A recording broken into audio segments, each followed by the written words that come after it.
for those of you who don't know me, my name is Dorian Wild. Please call me Dor if you must shorten it.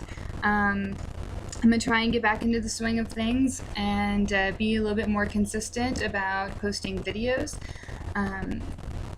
Yeah, that is something I'm not good at. Follow through is something I lack tremendously. The fact that we were able to air one of the beta episodes for my web series IRL is astounding because, again, not good with the follow through. It's not my strong suit. I decided to make a few changes to the vlog. I'm going to try and be a little bit more themed about it. And I have decided to open this one up with a little chat about Chris Nolan's Batman versus Tim Burton's Batman, which is really controversial, but whatever, it is what it is.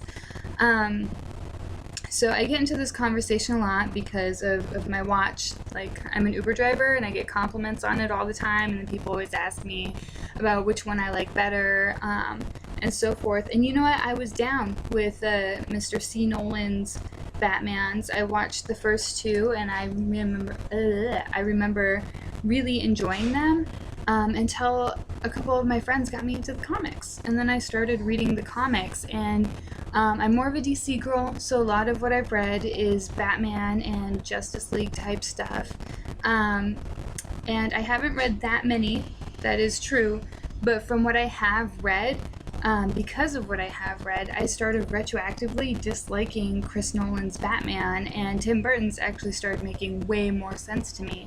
And while I realized that Kevin Smith is like, Tim Burton's never read a comic, blah, blah, blah, maybe that was in his favor, because all of the comics that I've read thus far, with the exception of Frank Miller's, they are very stylized, very kind of 1940s with the present day technology, which I really love. It really pays homage to that old era of detective comics, which is kind of where it all started anyways.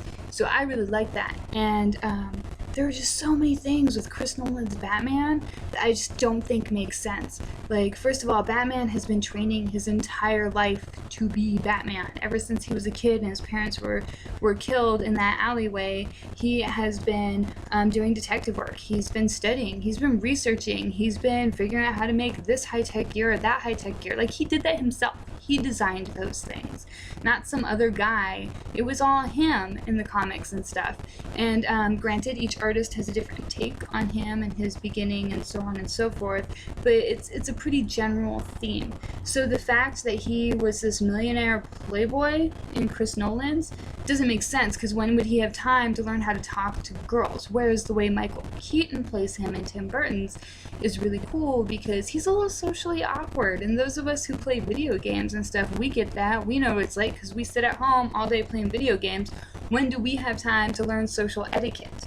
So I really liked that. Also, one of the things I noticed about Batman is he just kind of moved on. Like, the only time you really hear about his parents' death, unless it is in direct correlation to the story being told at that time, you don't hear about it. There's a little blurb at the beginning, at the very top of the comic, like, you know, say like right in this area that says, I'm Batman and my parents died and this is how that happened and I do this to make sure that nobody else has to go through what I go through.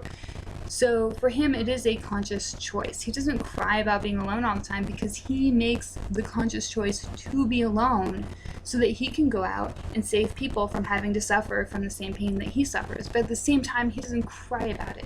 Now, in all fairness, I have not read any Marvel comics. That's not true. I read one about the Hulk, and he was kind of a crybaby.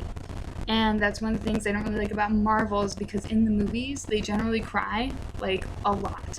Whereas Batman is just like, you know what, it happened, I'm moving forward, and as a direct result, this is the path I've chosen in my life, so that I can make sure it doesn't happen to anybody else.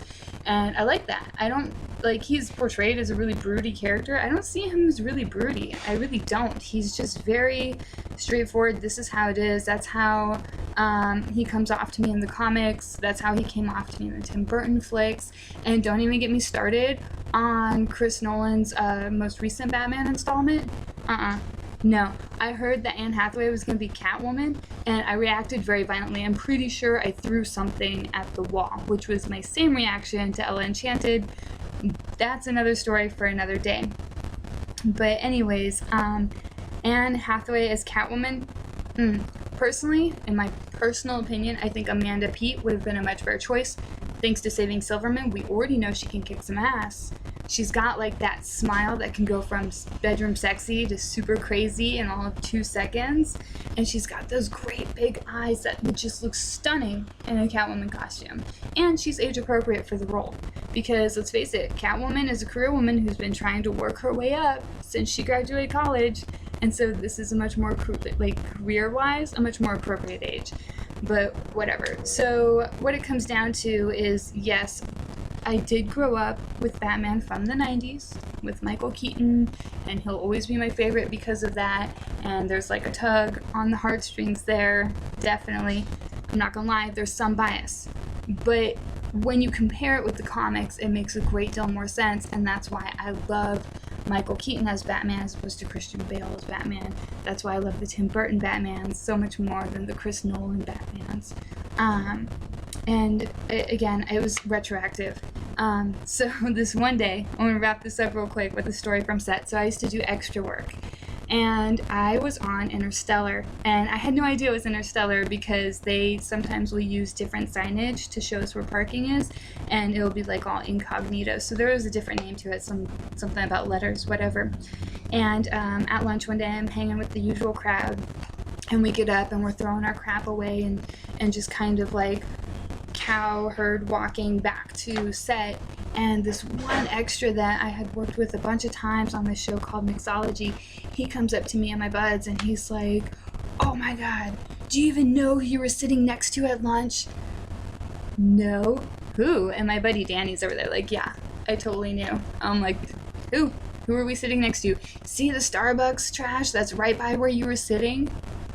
"Okay, yeah." "That was Chris Nolan." And all I could think was, thank God nobody brought up Batman, because I am so very loud and proud about my opinions on Batman, and I'm kind of a know-it-all about it, and you guys are all welcome to disagree with me. That's the most wonderful thing about this country, is freedom of speech. But yeah, when it comes to Batman and Hathaway, I'm pretty sure he would have fired me on the spot. He would have been like, that extra there, could you do me a favor, grab her voucher, just tear it up. Yeah, right in front of her, just tear it up. Still no idea what the dude looks like, but apparently sat next to him for an entire lunch. About an hour and a half maybe. So there you go. So those are my opinions on Batman, and those are a comic versus movie, and I hope that you enjoyed my little rant. And this is Dorian signing off.